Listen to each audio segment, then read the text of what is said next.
Hello दोस्तों, मैं हूं आपका दोस्त और होस्ट सुनीत। आज हम डिस्कस करेंगे नर्सिंग क्वेश्चंस पार्ट 4 के बारे में। अगर आप मेरे चैनल में नए हैं तो इसे सब्सक्राइब कर दीजिए, लाइक कर दीजिए एंड शेयर कर दीजिएगा।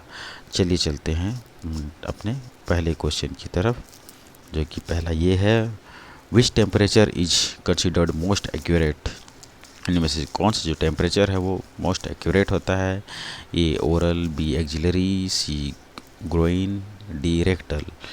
ए जो ओरल है जो मुंह से लिया जाता है, बी जो है एक्जिला से लिया जाता है, सी जो ग्रोइन जो है ये फीमोरल ब्लड जहाँ से निकालते हैं, या तो फिर जो एब्डोमेन और थाई के बीच में जो एरिया होता है उसे ग्रोइन कहते हैं, एंड डी है रेक्टल। तो इसका जो आंसर है वो है डी रेक्टल। अगला क्वेश्चन है, what is a beginning sign of a pressure sore. मतलब जो प्रेशर सोर का बिगिनिंग साइन क्या है? A swelling, B numbness, C discolouration, D coolness. तो इसका जो आंसर है वो है डिस्कलरेशन। मतलब वहाँ का जो कलर है वो चेंज हो जाता है। मतलब ज़्यादा, मान लीजिए अगर एक ही पोजीशन में कोई इंसान लेटा हुआ है तो या तो उनका जो ब्लड का सर्कुलेशन होगा वो कम हो जाएगा, एंड कम होगा तो उनका जो वहाँ का बॉडी पार्ट है जो ना, जहाँ वहाँ का कलर चेंज हो जाएगा। तो उसका आंसर है डिस्कलरेशन। अगला है, mode of transmission of pertussis. A vector transmission, B through contaminated water, C droplet infection and D faecal oral. मतलब जो है परटूसिस का जो ट्रांसमिशन होता है किस मोड से होता है?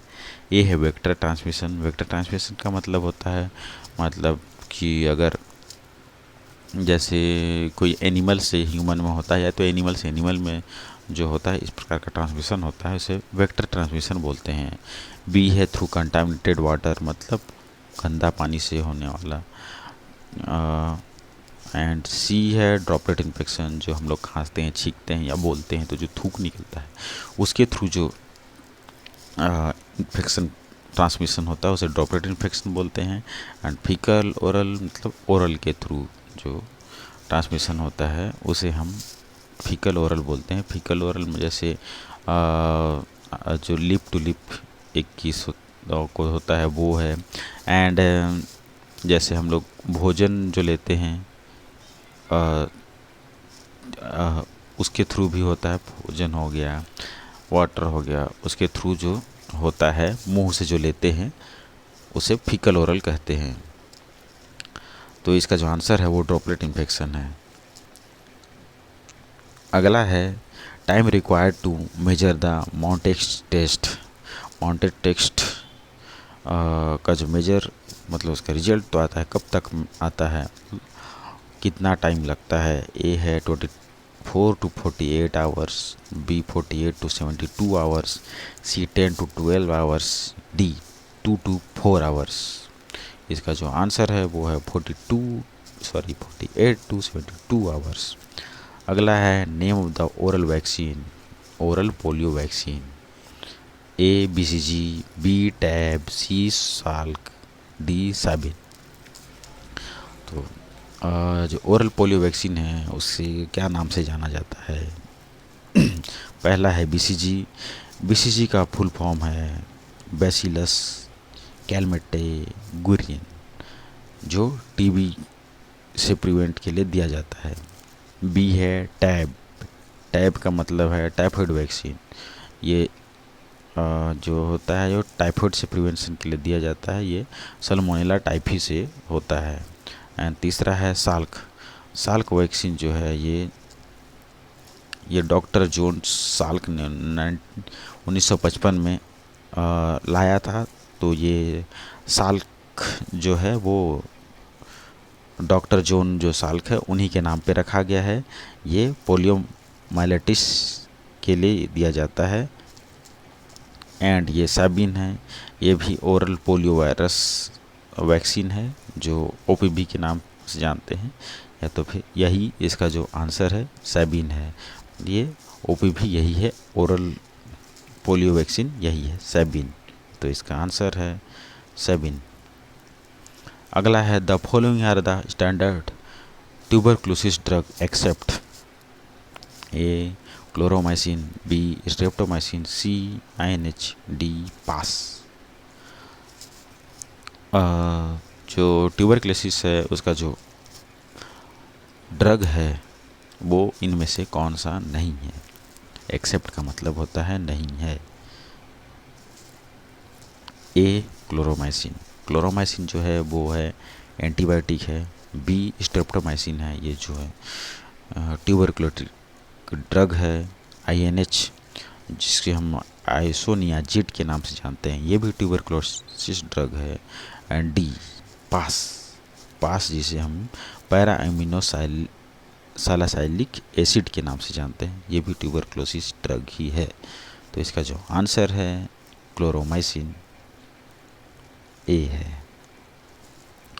एंड अगला क्वेश्चन है combination of triple antigen, A DPT, B BCG, C tab and D ECG. मतलब ट्रिपल एंटीजन का कॉम्बिनेशन इनमें से कौन सा वैक्सीन है। ए डीपीटी, डीपीटी में 3 वैक्सीन आते हैं, सॉरी 3 डिसीज आते हैं, डिप्थीरिया, परटूसिस एंड टेटनस। तो एंड बी है बीसीजी जो ट्यूबरक्लोसिस के लिए दिया जाता है। टैब जो है ये हम टाइफाइड के लिए देते हैं। एंड डी जो है ये ईसीजी है जिसे हम टेस्ट बोलते हैं, जो इलेक्ट्रोकार्डियोग्राफ है, जो हम हार्ट का रिदम टेस्ट करते हैं। तो इसका जो आंसर है वो है ए डीपीटी। अगला है the time interval between infection of suspected person and the appearance of sine and symptoms of the disease is called. मतलब जो इन्फेक्शन और साइन एंड सिम्टम के जो बीच का टाइम होता है उसे हम क्या बोलते हैं। पहला है क्वारंटाइन, दूसरा है रिकवरी पीरियड, सी है इंक्यूबेशन पीरियड एंड डी है आइसोलेशन पीरियड। क्वारंटाइन जो होता है, हम अगर कोई इन्फेक्टेड पर्सन है उसे हम एक रूम में बंद करके रखते हैं, वहीं उनको खाना पीना सब मिलता है, उसे क्वारंटाइन बोलते हैं। Recovery period and C incubation period, incubation period जो है वो इन्फेक्शन और साइन सिम्टम के बीच का जो टाइम है उसे इंक्यूबेशन पीरियड बोलते हैं। तो इसका जो आंसर है वो है इंक्यूबेशन पीरियड। अगला है route of transmission of hepatitis B. मतलब जो हेपेटाइटिस बी जो होता है वो किससे ट्रांसमिशन होता है। ए है ओरल, बी पोटेंशियल, सी फीको ओरल, डी कंटामिनेटेड वाटर। पहला है ओरल, दूसरा है पोटेंशियल, पोटेंशियल मतलब संभावित मार्ग से है, एंड सी है फीको ओरल, ओरल रूट से या फिर कंटामिनेटेड वाटर से। पोटेंशियल रूट मतलब जैसे हम बोल सकते हैं ये जो हेपेटाइटिस बी है वो ब्लड, सीमन और अदर बॉडी फ्लूइड से ट्रांसमिशन होता है। एंड पहले के ज़माने में जो शेयरिंग नीडल होता था, सिरिंज शेयरिंग होता था एंड अदर ड्रग जो होता था उससे होता है। तो इसका जो आंसर है वो है पोटेंशियल रूट। अगला है mode of transmission of typhoid fever. मतलब टाइफाइड फीवर का जो ट्रांसमिशन होता है वो कौन से मोड से होता है। A intravenous, B orofaecal, C respiratory and D droplet. A है आईवी मतलब इंट्राविनस, बी ओरोफिकल मतलब कंटामिनेटेड वाटर या तो फिर जो फ्लड फ्रूट है उसके थ्रू जो हम लोग खा लेते हैं मुंह से उसे ओरोफिकल बोलते हैं, या तो रेस्पिरेटरी के थ्रू जैसे एंड ड्रॉपलेट। तो इसका जो आंसर है वो ओरोफिकल है। अगला क्वेश्चन है causative organism of diphtheria. Diphtheria का जो कॉजेटिव ऑर्गेनिज्म है वो क्या है। A mycobacterium tuberculosis, B streptococcus, C corynebacterium diphtheria and D staphylococcus. तो इसका जो आंसर है वो है कॉर्नीबैक्टीरियम डिप्थीरिया। देखिए यहाँ पे डिप्थीरिया दिया भी है, तो इसका जो आंसर है वो कॉर्निबैक्टरम डिप्थीरिया है। एंड अगला है इंक्यूबेशन पीरियड ऑफ मीजल्स। मीजल का इंक्यूबेशन पीरियड कितना होता है? ए 1 से 7 दिन, बी 7 से 14 दिन, सी 14 से 21 दिन, डी 21 से 28 दिन। इन चारों में से कौन सा आंसर होगा? तो इसका जो आंसर है वो है 7 से 14 दिन। अगला क्वेश्चन है साइट फॉर मॉन्टेक टेस्ट। मतलब मॉन्टेक टेस्ट जो होता है वो किस एरिया में होता है, मतलब उसका जो प्लेस है वो कौन सा है? A outer and upper quadrant of gluteus maximus, B deltoid region, C posterior left forearm and D anterior left forearm. तो ए जो है, जो IM जो होता है यहीं का एरिया होता है, और डेल्टोइड जो होता है वो ये हाथ में जो लगाते हैं वहाँ का एरिया होता है, एंड पोस्टीरियर लेफ्ट फोरआर्म जो होता है वो जो एल्बो के नीचे का एरिया जो होता है वो पीछे की तरफ, उसे पोस्टीरियर लेफ्ट फोरआर्म बोलते हैं। और एंटीरियर जो सामने की ओर होता है उसे एंटीरियर लेफ्ट फोरआर्म बोलते हैं। तो इसका जो आंसर है वो है एंटीरियर लेफ्ट फोरआर्म। अगला है media of transmission of bovine type of tuberculosis bacilli. A है मिल्क, बी है वाटर, सी है एयर एंड डी है फूड। जो ट्यूबरकल बेसिली होता है वो 3 टाइप का होता है, एक ह्यूमन, दूसरा बोविन एंड तीसरा एवियन। जो ह्यूमन होता है वो ह्यूमन के थ्रू जो फैलता है वो, एंड बोविन जो होता है वो जो काउ मिल्क में पाया जाता है जैसे, या तो फिर वो ये एनिमल में हो पाया जाता है। और एवियन जो होता है वो बर्ड से होता है, बर्ड्स से। तो जो इसका आंसर है वो है मिल्क, ए मिल्क इसका आंसर है। अगला है पेनफुल मिक्चुरेशन। ए है एन्यूरेसिस, बी है डिस्यूरिया एंड सी है retention of urine and D है डायरिया। एन्यूरेसिस जो होता है जिसमें ये ज़्यादातर बच्चों में होता है, जैसे बेड में ही गीला कर देते हैं, बेड में ही सुसु कर देते हैं, उसे एन्यूरेसिस बोलते हैं। डिस्यूरिया जो है इसमें यूरिन करने में दिक्कत होता है, एंड रिटेंशन ऑफ यूरिन का मतलब होता है कि जो ब्लैडर है वो पूरी तरह से खाली नहीं हो पाता है। एंड डी है जो डायरिया, जो लूज मोशन भी कहते हैं। तो इसका जो आंसर है वो है डिस्यूरिया। अगला है the client is admitted with left sided congestive heart failure. In assessing the client for oedema the nurse should check the feet, B neck, C hands, D sacrum. मतलब कोई पेशेंट एडमिट है left side congestive heart failure के disease से, तो जो nurse है उसे कहाँ चेक करना चाहिए? ये है फीट पैर में, बी गले में, सी हैंड में एंड डी सैक्रम के पास। तो इन चारों में से कौन सा आंसर होगा? तो इसका जो आंसर है वो है नेक, क्योंकि ये जो फीट, हैंड्स एंड सैक्रम जो होता है ये तीनों राइट कंजेस्टिव हार्ट फेलियर में होता है।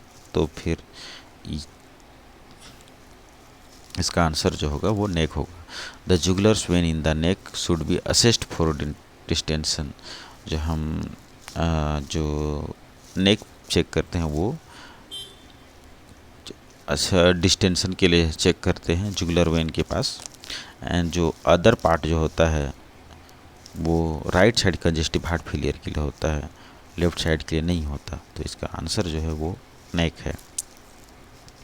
अगला है the physician order lisinopril and furosemide to be administered concomitantly to the client with hypertension. The nurse should, nurse को क्या करना चाहिए? ए क्वेश्चन द ऑर्डर, मतलब दोबारा क्वेश्चन, मतलब ऑर्डर को दोबारा पूछना चाहिए. And B administer the medications. And C administer separately. And D contact the pharmacy. मतलब ये है कि जो ऑर्डर है उसको दोबारा पूछना चाहिए या तो फिर दे देना चाहिए. एंड डी जो सी है एडमिनिस्ट्रेशन, अलग अलग दोनों को देना चाहिए. या डी कॉन्टैक्ट द फार्मेसी, या फार्मेसी में कॉल करके पूछना चाहिए.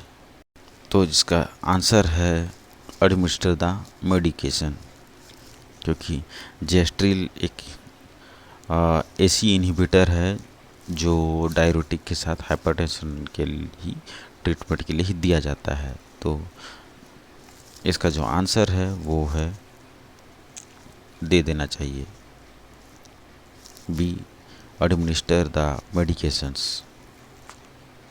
अगला है the nurse is checking the client's central venous pressure. The nurse should place the zero of the manometer at the. A है फेल्बोस्टैटिक एक्सिस, बी है PMI, सी है एरबस पॉइंट एंड डी है tail of Spence. जो nurse है उसे अगर central venous pressure देखना है तो जो मैनोमीटर होता है जीरो करने के लिए कहाँ प्लेस करना होगा? पहला है फेल्बोस्टैटिक एक्सिस. इसका मतलब है जैसे ये हमारा मान लीजिए ये बॉडी है, ये नीचे पीठ का एरिया है, ये सुपाइन पोजीशन में लेटा हुआ है, और ये जो है इधर हाथ है ये एक जिला है, एक जिला के और वो जो पेट के बीच का जो एरिया होता है ये, और इधर निप्पल जो है उसके लाइन के जो बीच में आता है, यहाँ जीरो सेट किया जाता है. इसे बोलते हैं फेल्बोस्टैटिक एक्सिस. एंड जो PMI होता है ये होता है पॉइंट ऑफ मैक्सिमल इम्पल्स, जो निप्पल से बगल की ओर सुनते हैं, जहाँ पे ज़्यादा आवाज़ सुनाई देता है हार्ट का, जिसे पॉइंट ऑफ मैक्सिमल इम्पल्स बोलते हैं. एंड अगला है एरबस पॉइंट. एरबस पॉइंट जैसे मैं इसमें समझाता हूँ. जैसे हम लोग को एरोटिक वॉल सुनना है या तो फिर पल्मोनिक वॉल सुनना है तो हम लोग सेकेंड इंटरकोस्टल स्पेस पर रखते हैं. अगर एरोटिक वॉल सुनना है तो राइट की ओर रखते हैं सेकेंड इंटरकोस्टल स्पेस की तरफ. एंड पल्मोनिक वॉल का आवाज़ सुनना है तो उसे हम लोग लेफ्ट की तरफ रखते हैं, सेकेंड इंटरकोस्टल स्पेस की तरफ. एंड अगर एरबस पॉइंट सुनना है तो ये जो होता है ये थर्ड इंटरकोस्टल स्पेस के पास होता है एरबस पॉइंट. एंड जैसे फोर्थ एंड फिफ्थ के पास हम ट्राइकस्पिड वॉल सुन सकते हैं. एंड फिफ्थ है वो इंटरकोस्टल स्पेस के पास हम लोग मीटर वॉल या तो एपेक्स जैसे जो PMI है वो सुनते हैं, जैसे निप्पल के बगल में थोड़ा वहाँ पे हम मीटर वॉल का साउंड सुन सकते हैं.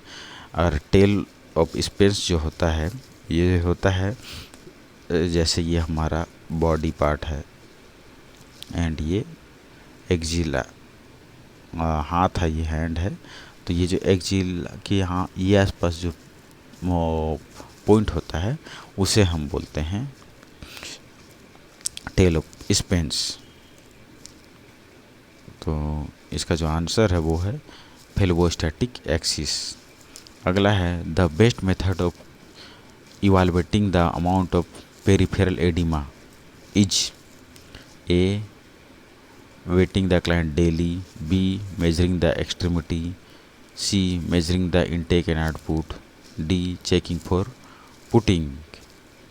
जैसे इसका जो आंसर है वो है मेजरिंग द एक्सट्रीमिटी, क्योंकि जैसे वेट हम लोग डेली चेक करेंगे तो पैर में सूजन बढ़ेगा या वो होगा, तो लेकिन वो दिखाई मतलब वज़न कितना बढ़ेगा वो पता नहीं चलेगा, वज़न से पता नहीं चलेगा कितना बढ़ रहा है, कितना एडिमा हो रहा है वो।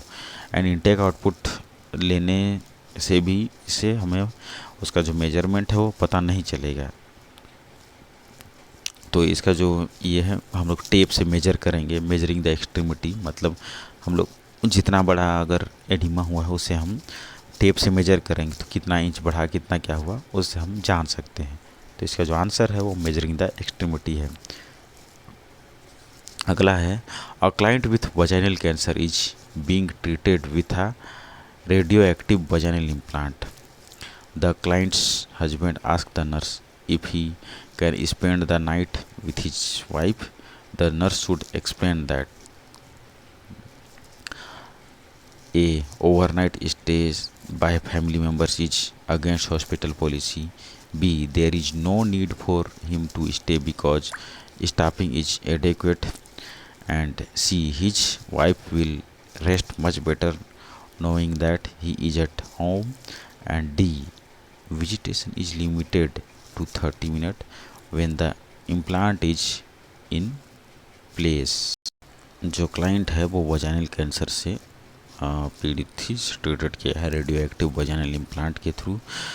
तो जो उसका हस्बैंड है वो पूछता है नर्स से कि मैं यहाँ नाइट स्पेंड कर सकता हूँ अपनी वाइफ के साथ। तो नर्स एक्सप्लेन करती है कि तो नर्स क्या करना चाहिए, बोलना चाहिए overnight stay by family members is against hospital rules, hospital के रूल के अगेंस्ट है। There is no need for him to stay because staffing is adequate, मतलब स्टाफ एडिक्वेट है तो आपको रुकने की ज़रूरत नहीं है। His wife will rest much better knowing that he is at home, मत उसकी वाइफ है वो अच्छे से रेस्ट कर सकती है घर के, माफी घर के जैसा। डी है visitation is limited to 30 minutes when the implant is in place. तो इसका आंसर है जो है visitation is limited to 30 minutes when the implant is in place. जहाँ इम्प्लांट होता है वहाँ पे वो उस प्लेस पे विजिट करना लिमिटेड है, वो केवल 30 मिनट के लिए है। अगला है इसका answer D, visitation is limited to 30 minutes when implant is in place. अगला है the nurse is caring for a client hospitalised with a facial stroke, which diet selections would be suited to the client? A. Roast beef sandwich, potato chips, pickle, spear, iced tea. B. Split pea soup, mashed potatoes, pudding, milk. C. Tomato soup, cheese toast, jello coffee. And D. Hamburger, baked beans, fruit cup, ice tea. जो nurse है वो जो जिसको facial stroke हो गया है उसे care कर रही है, तो नर्स को जो डाइट सिलेक्ट करना चाहिए वो कौन सा होना चाहिए। जैसे हम लोग देख रहे हैं कि इसका जो वो है ये फेशियल स्ट्रोक से मतलब फेशियल स्ट्रोक है, मतलब उसका फेस जो है वो ढंग से काम नहीं कर रहा है, तो वो चबाने ही प्रॉब्लम होगा, तो उनको जैसे हम लिक्विड डाइट के जैसे ही दे सकते हैं। तो इसका जो आंसर है वो है split pea soup, mashed potatoes and puddings and milk, मतलब जो लिक्विड फॉर्म है, या तो फिर मैश्ड हम जिसे हम पोटैटो को मैश्ड करके रखें वैसे इनको डाइट दिया जाएगा। इसका आंसर है बी। अगला है average weight of a baby, new born baby. A 2 kg, B 4 kg, C 3 kg, D 5 kg। तो इसका आंसर है 3 kg। अगला है how much salt must be added to 1 liter of water to make a solution of normal saline. A 2 gram, B 5 gram, C 6 gram and D 9 gram. जैसे कि हम जानते हैं कि 1 kg में 1000 ग्राम होता है, एंड जो 1 लीटर है, 1 लीटर वाटर या कुछ भी उसमें 1000 ml होता है। और जो अपना NS है, NS का जो वो परसेंटेज होता है वो 0.09% होता है, जो NS का परसेंट होता है। तो हम इसके अकॉर्डिंग हम समझते हैं, जैसे अगर मान लीजिए हम लोग 9 है तो 9% होता है, तो फिर हम उसके अकॉर्डिंग हम 9 ग्राम अगर लेते हैं, 9 ग्राम को अगर हम परसेंटेज में निकालना है तो हम लोग क्या करेंगे, इंटू 100 करेंगे एंड 1000 जो है उससे हम लोग डिवाइड कर देंगे। 1000 इसलिए है क्योंकि 1000 लीटर है एंड 100 जो है परसेंटेज में निकालने के लिए है, इसी वजह से। तो ये जो हम कट करते हैं तो ये कट हो जाता है एंड 10 जो है इसको ऊपर हम लेते हैं, अगर भागित में करते हैं तो ये 0.9 आता है, तो इसका मतलब है 0.9% होता है। तो इस हिसाब से जो 1 लीटर में जो है हम 9 ग्राम सॉल्ट मिलाते हैं। अगला क्वेश्चन है, number of chromosome in a cell, A23, B44, C46, D40। Chromosome की संख्या एक सेल में कितनी होती है? 23, 44, 46, D44। तो इसका आंसर जो है वो 46 है।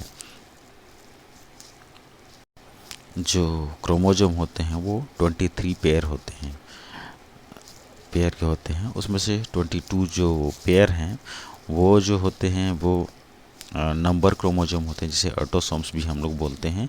एंड जो 2 क्रोमोसोम है, 1 पेयर क्रोमोसोम मतलब 1 पेयर क्रोमोसोम मतलब 2 क्रोमोसोम, वो जो है सेक्स क्रोमोसोम होते हैं, जिसमें X और Y जो लिंग है उनको इंडिकेट करते हैं। तो इस प्रकार इसका जो टोटल होता है क्रोमोसोम वो 46 होता है, 46 क्रोमोसोम होते हैं। तो इसका आंसर जो है वो C46 है। अगला है, a trial septal defect occurs due to the persistence of A, foramen ovale, B, ductus atrocis, C, ductus venosus and D, mitral valve। Sorry, type करने में थोड़ा गलती हो गया था। इसका है, arterial septal defects occurs due to the persistence of, मतलब HD किसकी वजह से होता है? तो जैसे फोरामेन ओवले जो है, फोरामेन ओवले की वजह से HD होता है एंड डक्टस एट्रोसिस अगर क्लोज नहीं होता है तो उससे होता है PDA मतलब patent ductus arteriosus, and ductus venosus मतलब डक्टस वेनोसिस अगर बंद नहीं होता है तो उससे होता है patent ductus venosus. And mitral valve जो है वो है लेफ्ट एट्रियम और लेफ्ट वेंट्रिकल के बीच में जो वॉल्व होता है उसे माइट्रल वॉल्व कहते हैं।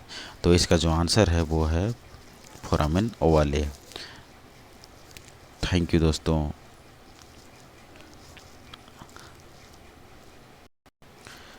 एंड सॉरी दोस्तों, थोड़ा सा जल्दी फल्दी टाइप करने में थोड़ा सा जो ये अपना आर्ट ट्रायल हो गया था, तो इसका थोड़ा प्रॉब्लम होता है टाइप करने में, तो आप कर दीजिएगा।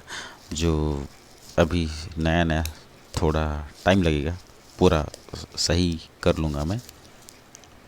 एंड सॉरी दोस्तों, ऐसे ही मेरे चैनल को प्यार देते रहिएगा एंड सब्सक्राइब कर दीजिए, लाइक कर दीजिए एंड शेयर कर दीजिए। एंड नए क्वेश्चन एंड आंसर्स के लिए बेल आइकन को भी प्रेस कर दीजिए, ताकि जो भी मेरा जो वीडियो आएगा वो आप लोग तक बहुत जल्दी पहुँचे। थैंक यू दोस्तों।